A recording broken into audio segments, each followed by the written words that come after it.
नमस्कार दोस्तों, NR competitive classes में मैं हेमंत कुमार शर्मा आप सभी का बहुत बहुत स्वागत करता हूं। दोस्तों आज हम पढ़ने वाले हैं 20 टॉपिकों के फॉर्मूले आपको स्क्रीन पर दिख रहे हैं, तो मेरे साथ बोलते चलो कि साधारण ब्याज बराबर मूलधन गुणित दर गुणित समय बटे 100। दूसरा फॉर्मूला मिश्रधन बराबर मूलधन प्लस साधारण ब्याज। तीसरा फॉर्मूला दर इंटू समय बराबर कुल ब्याज। अगली बात ध्यान रखना है कि यदि समय महीने में दिया है तो 12 से भाग देना है और दिन में दिया है तो 365 से भाग देना है। साधारण ब्याज की किस्त निकालने के लिए फॉर्मूला होता है दे ऋण इंटू 100/100t प्लस RT-t-1/2। गुना वाले प्रश्न को ज्ञात करने के लिए समय के साथ गुना क्या होता है T1/T2 बराबर N1-1/N2-1। T1 पहला समय, T2 दूसरा समय, N1 पहला गुना, N2 दूसरा गुना। दर के साथ गुना के लिए फॉर्मूला होता है R1/R2 बराबर N1-1/N2-1। R1 पहली दर, R2 दूसरी दर, N1 पहला गुना, N2 दूसरा गुना। दोस्तों अब ऐसे यहाँ तक ये पहला टॉपिक कंप्लीट हो गया, तो आप स्क्रीनशॉट ले सकते हो और लिख भी सकते हो। अगर आप लिखोगे नहीं तो आपको फॉर्मूले याद नहीं होंगे, फॉर्मूले याद नहीं है तो क्वेश्चन सॉल्व नहीं हो पाएंगे। तो आपको ये जो वीडियो है ना, ये आपके लिए रामबाण साबित होने वाला है। इस एक ही वीडियो में मैं 20 टॉपिक के फॉर्मूले पढ़ाने वाला हूँ, आप देखते चलो। फॉर्मूले बहुत अच्छे तरीके से मैंने उनका संकलन किया, बहुत अच्छा कंटेंट है, ठीक है। तो ये आपको अच्छे तरीके से याद करने वाले हैं, ठीक है। अब दूसरा फॉर्मूला आने वाला है। आप इन फॉर्मूलों के क्वेश्चन भी लगाए ना, तो चैनल पे 135 वीडियो डले हैं मैथ्स के कंप्लीट, तो आप पूरे वीडियो देख लेना, आपको पूरे फॉर्मूले भी मिल जाएंगे वहाँ पर और सब टाइप के क्वेश्चन भी मिल जाएंगे। तो आप अच्छे से क्या कर सकते हो, उनको सॉल्व कर सकते हो, ठीक है। चलिए, ठीक है। अब आपके सामने दूसरा फॉर्मूला आने वाला है दूसरे टॉपिक का, चक्रवृद्धि ब्याज आ गया। देखो तो क्या ध्यान रखना है, K बराबर P 1 प्लस R/100 ठीक है। मिश्रधन बराबर मूलधन प्लस चक्रवृद्धि ब्याज। ए क्या होता है मिश्रधन, P मूलधन होता है, R दर होती है, N समय होता है। गुना वाले प्रश्नों के लिए फॉर्मूला होता है N2 बराबर N1 की पावर में T2/T1। N1 पहला गुना होता है, N2 दूसरा गुना होता है, T1 पहला समय होता है, T2 दूसरा समय होता है। 2 वर्षों के CI/SI का अंतर होता है PR² 100 का स्क्वायर। 3 वर्षों के CI/SI का अंतर होता है PR² 300 प्लस R/100 का क्यूब।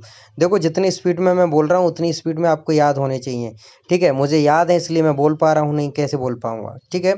तो CI की किस्त के लिए क्या बोलोगे, बोले P बराबर X/1 प्लस R/100 की power 1 plus X/1 plus R/100 की power 2 plus X/1 plus R/100 की power 3 plus dot dot dot, जितने किस्त उतने तक लेना है, ठीक है। CI बराबर क्या होता है P1 प्लस R/100 की पावर N-1। समय छमाही दी हो तो दर को आधा करना होता है, समय को 2 गुना करना होता है। और त्रैमासिक दी होती है, दर को चौथाई करना होता है, समय को 4 गुना करना होता है। और सिर्फ दूसरे वर्ष के CI दिया होना तो क्या होता है, फॉर्मूला X इंटू 100 बराबर P1 plus R/100 into R। X क्या है, दूसरे वर्ष का ब्याज है। दोस्तों देखो फॉर्मूले लिखे भी हैं, ठीक है। अगर कोई फॉर्मूला टाइम कम पड़ जाए और आगे स्लाइड आ जाए, ठीक है, तो आप उसको सुन सकते हो, लिख सकते हो, क्योंकि सारा आपके सामने है, ठीक है। अभी हमारे चक्रवृद्धि ब्याज के क्या हो गए, कंप्लीट हो गए। अब अगला टॉपिक आने वाला है तीसरा, ठीक है। तो जब तक आप सामने स्क्रीन पर दिख रहे हैं स्क्रीनशॉट ले लेना है, उसके बाद लिख भी लेना एक बढ़िया वाइट पेज की कॉपी। अब तीसरा आ गया, साझा एक ही फॉर्मूले से सॉल्व हो जाता है कि पूंजी इंटू समय बराबर लाभ या हानि। पूंजी निकालेंगे तो लाभ में समय से भाग दे देंगे और समय निकालेंगे तो लाभ में पूंजी से भाग दे देंगे। मिश्र समानुपात के लिए एक ही फॉर्मूला होता है M1D1T1/W1 बराबर M2D2T2/W2। M1 पहले आदमी, D1 पहले दिन, T1 पहला समय, W1 पहला कार्य। M2 दूसरे आदमी, D2 दूसरे दिन, T2 दूसरा समय, W2 दूसरा कार्य। आयु में देखना होता है कि आयु में अनुपात कहाँ का दिया है। अगर पूर्व से वर्तमान में चलते हो, वर्तमान से बाद में तो प्लस प्लस करते हैं, लेकिन वर्तमान से पूर्व में जाते हैं तो माइनस करते हैं, वर्तमान से बाद में जाते हैं तो प्लस करते हैं। तो ये बातें आपको क्या है ध्यान रखना है बहुत अच्छे तरीके से। देखो क्या होता है, मैथ्स एक बात कहता है कि आप जितना स्पीड रखेंगे उतना आगे तक जाएंगे। तो हमने 5 टॉपिकों के क्या पढ़ लिए हैं, फॉर्मूले पढ़ लिए। जो चीज़ नहीं समझ में आए चैनल पर जाना, आयु का टॉपिक खोलना, आयु समझ जाओगे। वहाँ पर पर्याप्त तसल्ली से क्या डले हुए हैं, वीडियो डले हुए हैं सारे टॉपिक। आप प्रतिशत देखते हैं तो प्रतिशत का मतलब होता है जिसका हर 100 हो। कमी या वृद्धि के लिए फॉर्मूला होता है plus minus x plus minus y plus minus XY/100%। अब ये तीसरा और चौथा फॉर्मूला ये होता है कि जो चावल पसंद करते रोटी पसंद करते हो उनके लिए कि पहला कुल संख्या बराबर पहला आइटम प्लस दूसरा आइटम माइनस दोनों आइटम हो। कुल संख्या बराबर पहला आइटम प्लस दूसरा आइटम माइनस दोनों आइटम प्लस कोई नहीं आइटम। ठीक है। एक्स प्रतिशत वृद्धि और एक्स प्रतिशत कमी की बात होना तो कमी होती है हमेशा एक्स स्क्वायर अपॉन 100%। अभीष्ट कमी जैसे कोई अपन फीस बढ़ा रहे हैं और व्यापार नहीं बढ़ा तो उस टाइप के क्वेश्चन के लिए होता है अभीष्ट कमी बराबर दरों में अंतर बटे नई दर इंटू 100%। दोस्तों अगर इनके आपको फॉर्मूले अच्छे से याद करना है, क्वेश्चन लगाने हैं ना, तो चैनल पर सब कुछ डला हुआ है। यहाँ पर फास्ट क्यों? क्योंकि एग्जाम देने जा रहे हैं, यहाँ अपन एग्जाम सेंटर के सामने खड़े हैं और 20 मिनट में पूरे 20 टॉपिकों के फॉर्मूले रिवीजन कर लिए, तो ये सोने पर सुहागा होता है सिलेक्शन के लिए, क्योंकि उस दिन सब कुछ नहीं पढ़ना होता है। ठीक है, मेरी बात से सहमत होंगे जो बच्चे वो मेरी बातों को फॉलो करेंगे, और जो नहीं सहमत होंगे तो कोई बात नहीं है।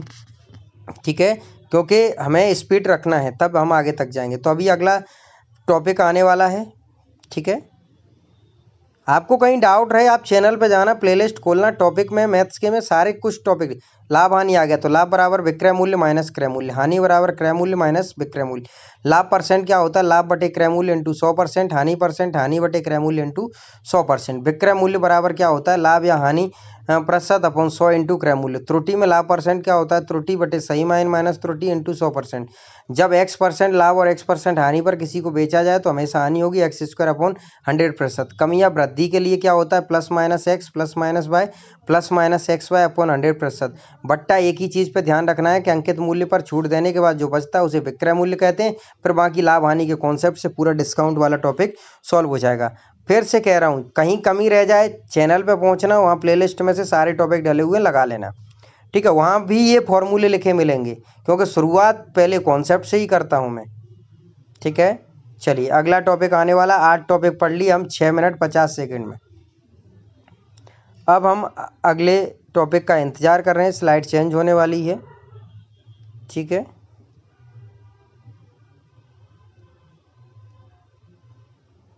चलिए बहुत बढ़िया।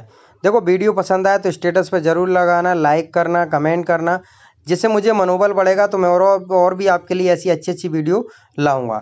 ठीक है, चलिए चैनल को सपोर्ट करना है।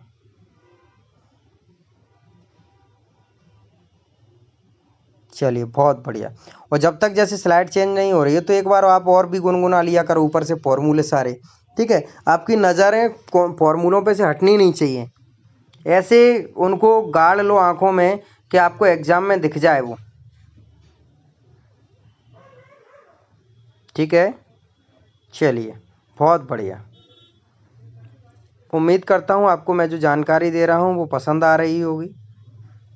ठीक है, तो अब हम अगले उस पर पहुँचने वाले हैं।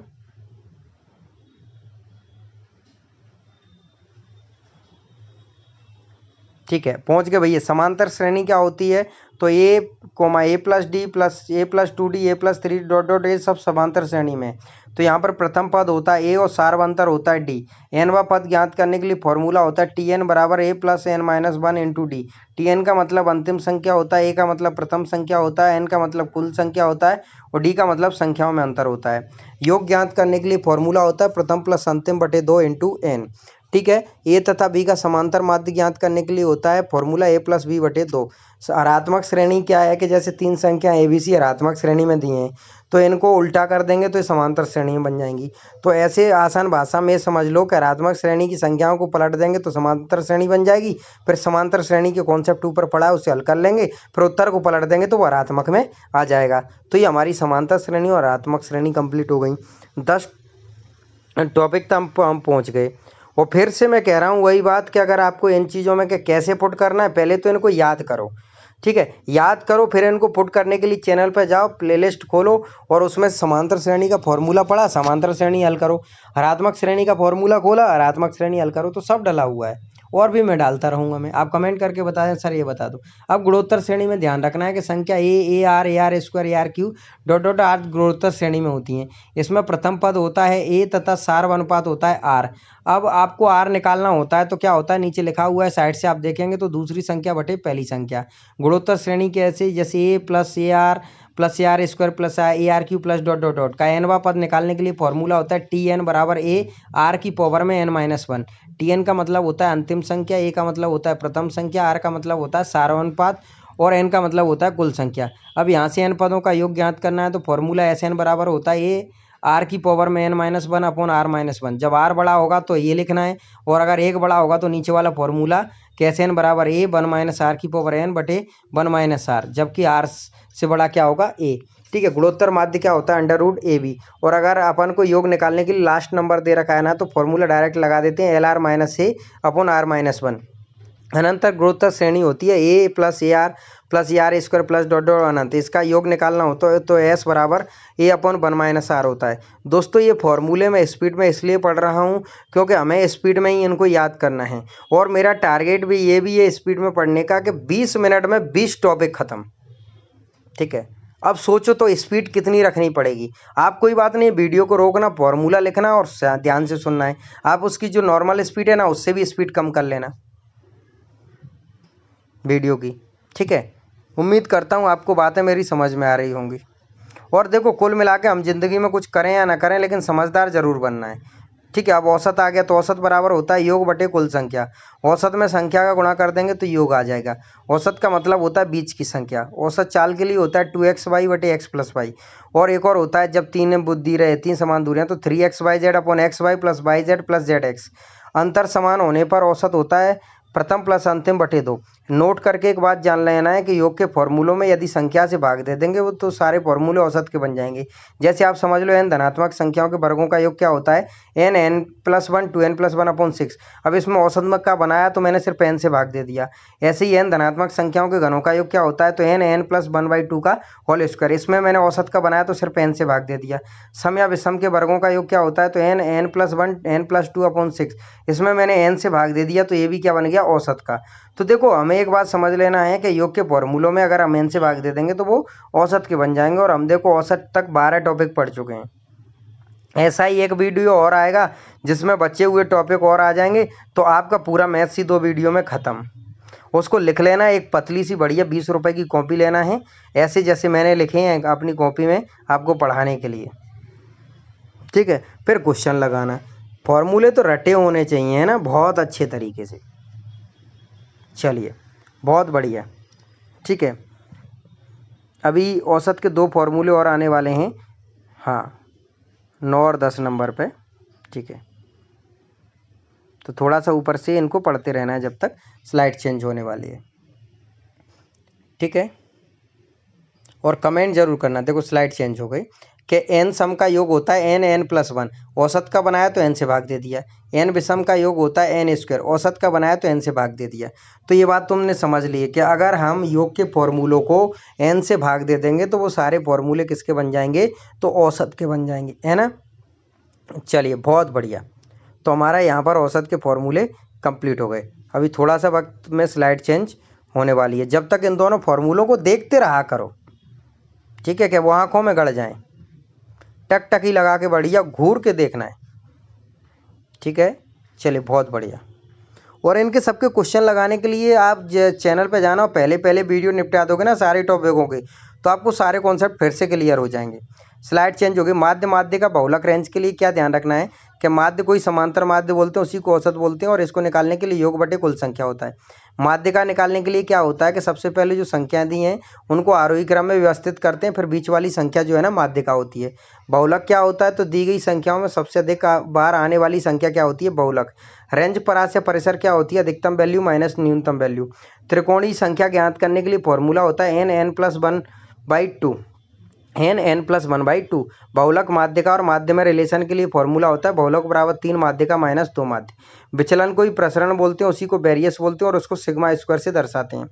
और सिग्मा होता है विचलन, तो विचरण बराबर होता है विचलन का स्क्वायर, और विचलन बराबर होता है विचलन का गुणांक बटे 100 इंटू माध्य। ये बहुलक माध्य और माध्य का ये तीनों तालिका वाले क्वेश्चन के लिए हैं कि बहुलक z बराबर L1 plus F1 minus F0 बटे 2F1 minus F0 minus F2 into H, माध्य का x बार। तो वो फॉर्मूले आप देख लेना, है ना। ठीक है, अब स्लाइड चेंज हो गई। बहुपद बीजगणित के लिए फॉर्मूले ध्यान रखना है कि बहुपद में x की घात पूर्ण संख्या होती है।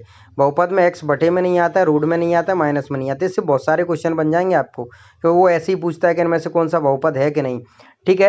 रैखिक बहुपद क्या होता है, तो इसमें जो चर की घात क्या होती है, एक होती है, मतलब x की घात अधिकतम कितनी होगी, एक होती है। द्विपदी व्यंजक में क्या होता है, तो जिस व्यंजक में दो पद होते हैं, ए प्लस बी का होल स्क्वायर क्या होता है, A square plus B square plus 2ab। और अगर स्लाइड चेंज हो जाए तो ये आपको सारे पढ़ लेना है। ए माइनस बी का whole square A square plus B square minus 2ab। A plus B का whole square plus A minus B का होल स्क्वायर बराबर होता है 2a square plus B square. 1/2 A plus B का whole square plus A minus B का whole square बराबर होता है A square plus B square. तुम्हारी आंखें हटनी नहीं चाहिए उस पे से, स्लाइड पे से। ए प्लस बी का whole square minus A minus B का होल स्क्वायर बराबर होता है 4ab। A square minus B square बराबर होता है ए प्लस बी और A minus B. A plus B का होल क्यू होता है A cube plus B cube plus 3ab A plus B. A minus B का whole cube A cube minus B cube minus 3ab A minus B. A cube plus B cube बराबर A plus B A square minus A B plus B square. A cube minus B cube बराबर A minus B A square plus A B plus B square. ठीक है। A cube plus B cube plus C cube minus 3abc बराबर होता है A plus B. और ये आगे slide change होने वाली है। ठीक है। चलिए, मिश्रण क्या होता है, तो तीन एक जैसी इकाइयाँ दी होती हैं ना, तब हम मिश्रण लगा सकते हैं। तीनों इकाइयाँ समान होने चाहिए। पहली इकाई दूसरी इकाई बीच में लिखते हैं कुल इकाई, तो कुल माइनस दूसरी इकाई और 1 माइनस कुल इकाई। तो मतलब कुल मिलाकर एक साइड तो बीच वाले में से घटता है एक बार, वो दूसरे वाले में से घटता है। ठीक है। हमेशा बड़े में से छोटा घटाना है, लिखा भी है। और जैसे जो एक पात्र होता है उसमें से पानी डाल रहा है फिर निकाल रहा है, तो उस टाइप के क्वेश्चन के लिए फॉर्मूला होता है कि x minus y upon x की होल पावर में n।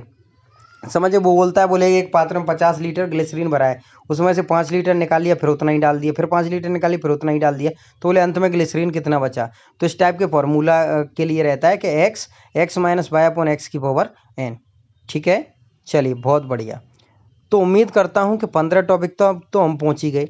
ठीक है। 6 मिनट में हम 5 टॉपिक और निपटाने वाले हैं, तो 20 मिनट में आपके 20 टॉपिक कंप्लीट हो जाएंगे। तो आपको ज़रूर ये वीडियो खुद पढ़ना है, दोस्तों को भी शेयर करना है कि देखो ऐसे पढ़ाई होती है, जानो समझो पढ़ाई क्या। अब ये 20 टॉपिकों को 20 दिन तक पढ़ा रहे हैं, टाइम बर्बाद कर रहे हैं, तो क्या मतलब होता है। फटाफट पढ़ाई ऐसी होनी चाहिए कि समय, क्योंकि अब कंपटीशन बहुत ज़्यादा है, तो समय कम से कम खर्च हो। अगली स्लाइड आ गई है ना। तो समय चाल दूरी के लिए ध्यान रखना है, चाल बराबर होता है दूरी बटे समय। वो चाल में समय का गुणा कर देंगे तो दूरी निकल जाएगी, और समय बराबर होता है दूरी बटे चाल। इकाई किलोमीटर के साथ घंटे होने चाहिए और मीटर के साथ सेकंड होना चाहिए। अगर ऐसा नहीं है तो किलोमीटर प्रति घंटे को मीटर प्रति सेकंड में बदलने के लिए 5/18 का गुणा करते हैं, और मीटर प्रति सेकंड को किलोमीटर प्रति घंटे में बदलने के लिए 18/5 का गुणा करते हैं। इकाई देखकर ही हल करना है। एक दिशा में जाने पर चाल माइनस हो जाती है, आमने सामने से आने पर चाल प्लस हो जाती है। और अभिष्ट दूरी ज्ञात करने के लिए होता है चालों का गुणनफल बटे चालों का अंतर इंटू समयांतर। अब समयांतर को ऐसे समझना है कि अगर लेट दिया है तो माइनस लेंगे, जल्दी दिया है तो भी माइनस लेंगे। मतलब एक जैसे दिए हैं तो माइनस लेंगे और विपरीत दिए हैं तो प्लस लेंगे। जैसे लेट जल्दी दिया है तो प्लस, जल्दी लेट दिया है तो प्लस। औसत चाल के लिए एक बार फिर से कि 2xy upon x plus Y और 3xyz upon xy plus yz plus zx। एक और आता है बीच में मिलने वाला क्वेश्चन, तो पहली चाल बटे दूसरी चाल बराबर होता है अंडर रूट के अंदर दूसरा समय बटे पहला समय। ये जो आखिरी फॉर्मूला है बहुत स्टैंडर्ड क्वेश्चन का फॉर्मूला है, आप देखना वीडियो चैनल पर जाके समय चाल दूरी, उसमें इस टाइप का मैंने क्वेश्चन करवाया है ना। ठीक है। तो हमारे ये 16 टॉपिक कंप्लीट हो चुके हैं। ठीक है। उम्मीद करता हूं कि आप ध्यान से सिर्फ 20 मिनट सुन लिए ना, तो आपको बहुत सारा याद हो जाएगा। अब देखो अगली स्लाइड आ रही है, रेलगाड़ी। तो चाल बराबर दूरी बटे समय होती है। अगर ट्रेन के साथ में अगर खंभा, पेड़, व्यक्ति, पोल, सिग्नल दिया हो तो सिर्फ ट्रेन की लंबाई लेते हैं। अगर ट्रेन के साथ में गुफा, प्लेटफॉर्म, पोल या दूसरी ट्रेन या जिसकी लंबाई दी हो उसकी लंबाई को ट्रेन की लंबाई के साथ जोड़ देते हैं। समझ गए, जिनकी लंबाई दी है उनको ट्रेन की लंबाई के साथ जोड़ना है। और खंभा, पेड़, व्यक्ति, पोल, सिग्नल होते हैं ना, जिनकी लंबाइयाँ नहीं दी होती हैं तो सिर्फ ट्रेन की लंबाई एक्स ही ले लेते हैं। ठीक है। चलिए, लंबाई को प्लस करते हैं। अगर 2 ट्रेनें आ रही हैं तो लंबाई, एक ही दिशा में जाने पर चाल माइनस होती है, ये मैंने समय चाल दूरी में भी बताया। और आमने सामने से आने पर चाल प्लस होती है। और जब ट्रेन रुक रुक कर चलती है उस टाइप के क्वेश्चन के लिए होता है समय बराबर चालों का अंतर बटे नियत चाल। ये हम दोनों बातें समझ सकते हैं आगे कि किलोमीटर प्रति घंटे को मीटर प्रति सेकंड में बदलने के लिए 5/18 का गुणा, और मीटर प्रति सेकंड को किलोमीटर में बदलने के लिए 18/5 का गुणा। एक ही बात ये समझ लो कि बड़े से छोटे में बदलना है तो छोटे का गुणा मतलब छोटा ऊपर रहेगा, और छोटे से बड़े में बदलना है मतलब बड़े का गुणा मतलब बड़ा ऊपर रहेगा। ठीक है। ये बात समझ ली कि छोटे में बदल रहे हैं तो छोटा ऊपर, बड़े में बदल रहे हैं तो बड़ा ऊपर। ठीक है। अब अगला टॉपिक आने वाला है धारा और नाप। बहुत बढ़िया। ठीक है। चलो, उम्मीद करता हूं कि आपको ये वीडियो बहुत अच्छे से पसंद आएगी। अगर पसंद आए तो चैनल सब्सक्राइब करना है, दोस्तों को बताना है, स्टेटस पे लगाना है, ये सारे काम आपको ज़रूर करने हैं। ठीक है, चलिए, बहुत बढ़िया। चलिए, उम्मीद करता हूँ कि आपको ये जो जानकारी मैंने फटाफट 20 मिनट में दी है वो आपको अच्छी। अब धारा नाव में डायग्राम समझना है, फिर आपको ये देखना है कि दिया क्या है, ये देखना है। अगर उसने वर्ड बोला है कि धारा के अनुकूल मतलब B+S दिया है, B मतलब नाव मतलब बोट और S मतलब स्ट्रीम मतलब धारा। डाउन स्ट्रीम बोला है तब भी B+S है, अनुप्रवाह बोला है तब भी B+S है, और धारा की दिशा बोला है तब भी B+S है। अगर उसने बोला है धारा के विपरीत मतलब B-S, धारा के प्रतिकूल बोला है तब भी दिया है B-S, अप स्ट्रीम बोला है तब भी दिया है B-S, और ऊर्ध्व प्रवाह बोला है तब भी दिया है B-S। अगर शांत जल में नाव या नाविक बोला है तो दिया है B, और धारा बोला है तो दिया है S। और यही चीज़ फॉलो करना है कि चाल बराबर दूरी बटे समय, और चाल इंटू समय बराबर दूरी, और समय बराबर दूरी बटे चाल। दोस्तों, अगर तुमने ये देख लिया ना कि दिया क्या है, उसकी वर्डिंग क्या है, B+S दिया है कि अकेला B दिया है, अगर ये समझ लिए ना तो धारा नाव आपकी कंप्लीट हो जाएगी। अब अगला टॉपिक समय चाल और पाइप टंकी आने वाला है। ठीक है, समय चाल आ गया। तो समय चाल में ध्यान रखना है कि दिन इंटू दक्षता बराबर होता है कार्य। दिन निकालेंगे तो कार्य में दक्षता से भाग दे देंगे, और दक्षता निकालेंगे तो कार्य में दिन से भाग दे देंगे। हमारे पास दिन इंटू दक्षता के साथ दिए तो कार्य, अगर हमारे पास दक्षता नहीं होती है तो हम क्या करते हैं, समय का एलसीएम ले लेते हैं और कार्य निकल जाता है। दक्षता का मतलब होता है एक टाइम का काम। M1 D1 T1 बटे W1 बराबर M2 D2 T2 बटे W2। ये मिश्र समानुपात में भी मैं पढ़ा चुका हूँ। काम करके जाएगा माइनस करना है, और काम करने से पहले जाएगा प्लस करना है। ठीक है, और पाइप टंकी में यही ध्यान रखना है कि पाइप टंकी पूरा समय कार्य पर आधारित है। सिर्फ इतना ध्यान रखना है कि जो नल भरेगा उसे प्लस करना है, और जो नल खाली करेगा उसे माइनस करना है। और इन टॉपिकों के अगर आपको क्वेश्चन लगाने हैं तो आप चैनल पर जाना, सबके आपके डाउट क्लियर हो जाएंगे। हर टॉपिक का पहला वीडियो ही देख लेना, और तुम्हें सारी बातें क्लियर हो जाएंगी। दोस्तों, जानकारी अच्छी लगी हो तो चैनल सब्सक्राइब करें, दोस्तों को बताना है, और भी ऐसी वीडियो चाहिए तो आप मुझे कमेंट कर सकते हैं। आप देखना, चैनल पे मैथ से 135 वीडियो डले हैं, और टोटल 650 वीडियो डले हैं, जिसमें सारे विषय पढ़ाए हैं मैंने, और सारे विषय बहुत अच्छे तरीके से बहुत कम समय में पढ़ाए हैं। तो जानकारी अच्छी लगे तो चैनल जरूर सब्सक्राइब करना है। धन्यवाद। जयराम जी की जय हिंद, जय भारत। पढ़ते रहो और ज़िंदगी में आगे बढ़ते रहो। पढ़ोगे तभी ज़िंदगी में आगे बढ़ोगे, ये बात ध्यान रखना है। ठीक है, बस एक बात ध्यान रखो, कम पढ़ो पर हर रोज़ पढ़ो। जय हिंद, जय भारत। धन्यवाद।